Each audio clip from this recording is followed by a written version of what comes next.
Hi guys, welcome back to my channel. Okay, so the cream cheese pound cake that I made. Oh Lordy, y'all. I told you I probably had too much batter in that pan. Well, I did, and it just kept rising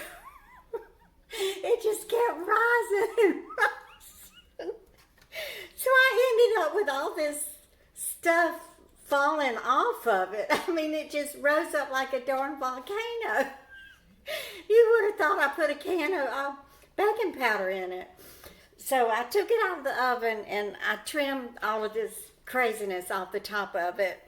So I'm going to call it my bald-headed cake. So this is what it looks like now.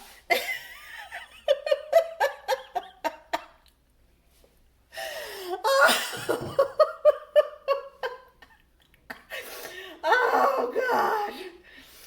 But it's still delicious. But I've got to try to fix it. So I had this can of I bought this can of cherry pie filling because I wanted to try to make some fried cherry pies or apple pies or something. So I think what I'm going to do is put a layer of this cherry pie filling over the top of this bald-headed cake. And then I'm going to make a little cream cheese icing and then put that on top of it. Oh, Lordy. I mean, it's going to be good, right? Because cherries and cream cheese go together. We can close our eyes and pretend it's a cherry cream cheese pie. I mean, when you make something like this and it turns out to be a flop, you can't put it in the garbage because it costs too much money. You got to eat it. You got to fix it up some way to disguise it and serve it to your family anyway, and sometimes they never even know what happened. Like John did that time when he made spaghetti and meat sauce. Of course, he was drunk, by the time it came around. He would start drinking at noon every day. He would drink coffee until noon, and then he would start drinking his Budweiser at noon and just drink it and drink it and drink it until he passed out drunk. So he had cooked dinner that day, and I know I told this story before, but I have a lot of new subs. You probably hadn't heard it. So we said he had made the meat sauce and cooked the spaghetti and everything. Probably made garlic bread to go with it.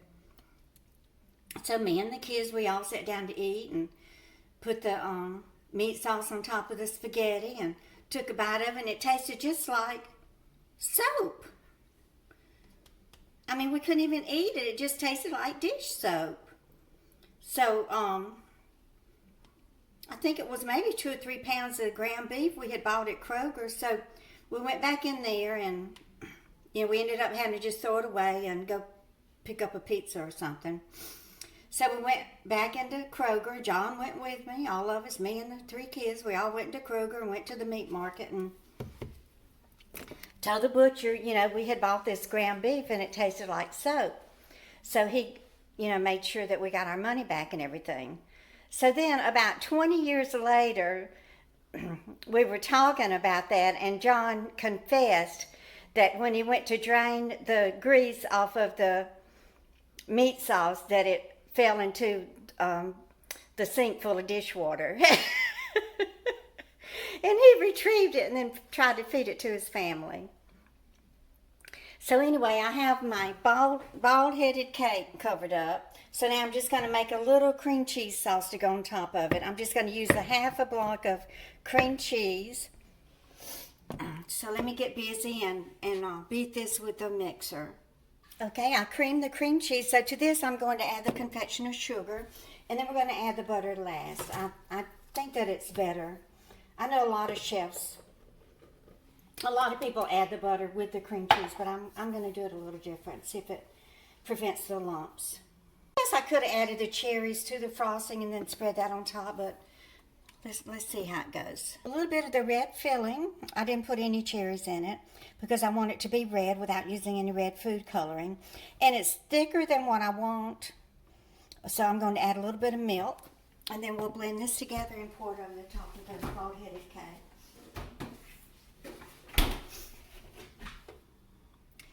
probably just stir this up with a spoon. Let me see. Oh yeah. Oh, it just splashed all over me. Now that's a great way to color your icing without adding any artificial food coloring.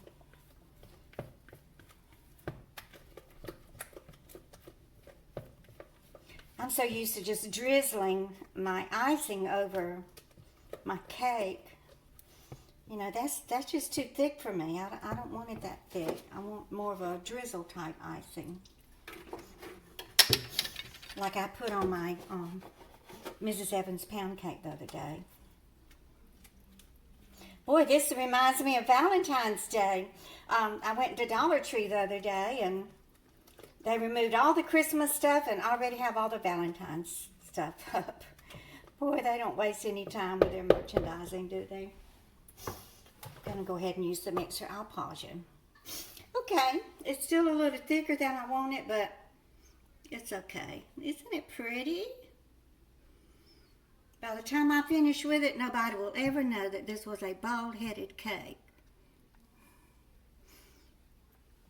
I'll have to send a picture of it to my sister, Bobby, and let her know what I did to her beautiful cream cheesecake recipe. I bet she hasn't even thought about this recipe in years. She doesn't cook as much as she used to anymore. It got to where she used to cook a huge Sunday dinner and have her kids and all the grandkids over, and then the grandkids started getting married and having their own kids and going places with their husband and their families and going camping and doing things, and Bobby would cook all that food on Sunday and then hardly anybody would show up to eat it. So she doesn't cook like she used to. I used to love to, when I would spend the weekend with her, I used to love to get up early in the morning and go in the kitchen and see her in there in her old robe cooking, and then she would sit down and start studying her Sunday school lesson because she was a Sunday school teacher there at the Baptist church.